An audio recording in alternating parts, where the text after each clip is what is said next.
ജാതി മത വർഗ ചിന്തകൾക്കപ്പുറം മാനവ മൂല്യങ്ങളെ ഉയർത്തിപ്പിടിച്ച് മുന്നോട്ട് പോകാൻ കഴിയുമ്പോഴാണ് നമ്മുടെ രാജ്യത്തിൻ്റെ ഐക്യവും അഖണ്ഡതയും കാത്തുസൂക്ഷിക്കുവാൻ കഴിയുന്നത്.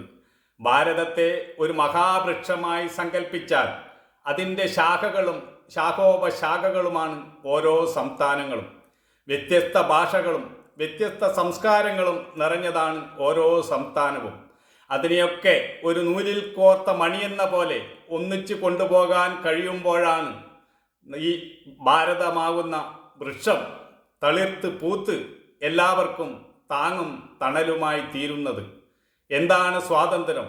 സ്വാതന്ത്ര്യം ഒരിക്കലും തനിച്ചു നിൽക്കുന്നില്ല. സമത്വവും സാഹോദര്യത്വവും അതിൻ്റെ കൂടപ്പിറപ്പാണ്.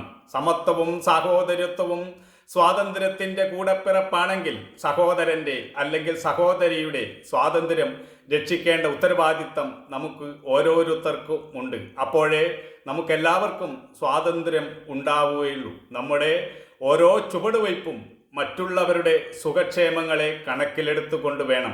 എങ്ങനെയെങ്കിലും പണമുണ്ടാക്കുക, വലിയവനായി തീരുക, സുഖമായി ജീവിക്കുക എന്ന് നമ്മൾ ചിന്തിക്കുമ്പോൾ നമ്മൾ മറ്റുള്ളവരെ മറന്നു പോകുന്നു. പാരസ്പര്യമാണ് ജീവിതം. ഒന്ന് മറ്റൊന്നിനോട് അത്ര ഉത്കടമായി ബന്ധപ്പെട്ടിരിക്കുന്നു. നമുക്കാർക്കും ഒറ്റപ്പെട്ട് ജീവിക്കുവാൻ കഴിയുകയില്ല.